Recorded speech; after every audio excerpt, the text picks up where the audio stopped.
what was at issue then was whether or not Tony Gonzalez represented just himself or a larger group of moderates who would secure the speakership for McCarthy, but then not put into place the rules that would allow the one-person motion to vacate. So that's what the New York Times story gets wrong. They get a lot of things wrong, but that's the principal thing they get wrong. We weren't there for the sake of theater. We were there for the sake of ensuring that the rules we'd so heavily negotiated. And I got to give a lot of credit to my colleagues Chip Roy, Dan Bishop, Scott Perry, many others who really put the meat on the bone regarding the specific commitments we were extracting from McCarthy at that time. Just to button this up, then, what was then Representative McCarthy saying to you in this exchange? He was assuring me breathlessly that the rules would pass. Got it. So that's a long ways. You mentioned evolving. Here's how you sounded about then candidate Representative McCarthy. He's a desperate guy whose vote share is dropping with every subsequent vote, and I'm ready to vote all night, all week, all month, and never for that person. And so one must wonder, Madam Clerk, is this an exercise in vanity? Maybe the right person for the job of Speaker of the House isn't someone who wants it so bad. Maybe the right person for the job of Speaker of the House isn't someone who has sold shares of themselves for more than a decade to get it. Is he still not the right person in your view? Well, he wasn't my first choice, but this is politics. We don't pitch underhand. At the end of the day, I ran out of stuff to ask for, Ari, and after we got the concessions on policy, on personnel, and on procedure, I didn't vote for McCarthy, but we did allow him to assume the speakership with less than 218 votes. That's how Nancy Pelosi got there. He's our speaker now. Long live the speaker. Yeah. So you mentioned personnel. That is something that has been reportedly written down and agreed to on the side, a sort of a side deal. Here's Congresswoman Mace on some of that. We don't know what they got or didn't get. We haven't seen it. We don't have any idea what promises were made or what gentlemen's handshakes were made. Let's get into this. Maybe we resolve it once and for all right here on live TV. You have a 55-page rules package. That part is public under the rules. We could put up reporting on that. We all know about that. Then you have reporting of a secret 3-page agreement. Reading here from Punchbowl, McCarthy and his allies hashed this out with the Freedom Caucus. It's got the other concessions, including Rules Committee, that's personnel, I believe, what you just referred to, and other things. Point blank, Congressman, have you or your staff seen this additional agreement in writing in any form?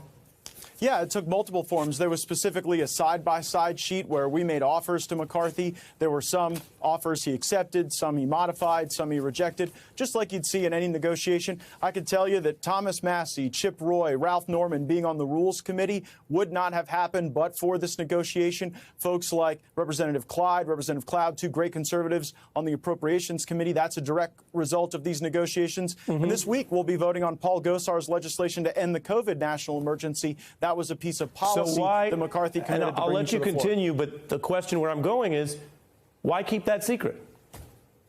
What are your questions? I'm happy to tell you any element. I'm actually quite proud of the work product, so it's no secret at all. The product, though, I appreciate you here taking questions, but why not release the written product that exists and has currently been kept secret? And for context, you and others have talked about bringing transparency to government. It's one thing to hear it described, and another thing for the government, now the House Republican majority, to just release whatever this underlying material is. Here's a little bit of how you and some others have sounded about government secrecy. The American people are tired of the swamp games. We had the audacity to want to know what in the world was going on behind closed doors. Why not commit to releasing the written agreement or working to get it released tonight? Yeah, I have no objection to that, but it was largely released to the conference and to the country when you saw the appointments of the committees. I mean, when you see now which members populate the key committees, you are, in essence, observing that agreement. When you see the schedule for floor votes on Dr. Gosar's legislation, you see that agreement. I can tell you we also have a commitment to have a vote on term limits, something that's popular in every zip code in America except Washington, D.C. We have a commitment for a budget resolution to roll back to 2022 spending levels. We, secured those things. I think they're critically important. But Congressman Gates, let me follow up on this, and respectfully so. what it sounds like you're saying is some of the ingredients of this are you're saying coming out, and everyone, the public, the voters, your constituents in Florida should take your or the government's word for it. And that's really different than releasing a dated piece of material that explains what are the four corners of what your colleague, Congresswoman Mace, and others have called a secret agreement. In other words, I take your point. By the way, fact check true. Term limits are really popular for a lot of reasons, a lot of concerns, left, right, center, about people who stay in office forever. But again, why not have, and you guys were driving this, why not have you and your colleagues who negotiated it just release what was agreed to at the time in writing? Again, I have no objection to that. I don't know that I still have a copy because we were able to resolve a lot of these things with committee appointments, with the floor schedule on the votes, and with the passage of the rules package. Remember, that was the thing that McCarthy originally said was his red line. He said he would never go to a one-member motion to vacate. He said that to me directly. But to his great credit, he ultimately agreed to that. The thing you say you're proud of and that you won, you just didn't keep a copy of? I know it, Ari. I'm here telling it to you. It's the release of the January 6th footage, the 14,000 hours. It's the legislation we've discussed. There's no grave secret. There's no big reveal coming later. You can see in the people, in the rules that we've passed, and in the bills that we've scheduled for votes that this is our Republican plan, and I'm really proud of it. I wanted to get your answers on all that, and it's all, I think, very interesting, and you may have made some news saying you're open to it coming out. Maybe someone who does have a copy will release it. You can imagine anyone in government, whether it's someone at the SEC or FBI or in a different party, if they said, take my word for it, we don't need to release it, you might say no, then Speaker Pelosi. By the way, that's what the FBI tells us all the time when we ask questions on the Judiciary Committee. I don't. The question is, do you sound like the FBI? But they don't describe it for us. Well, no, the difference is I'm describing to you all of the elements and features of the deal you here. Are describing your version of it, and I appreciate that. That's why we're having a colloquy, as they say, in your branch of government. But I guess if you prefer someone else's version, you should invite them. I'm telling you my version. We want the evidence. You also said on the record you didn't keep the copy. Okay.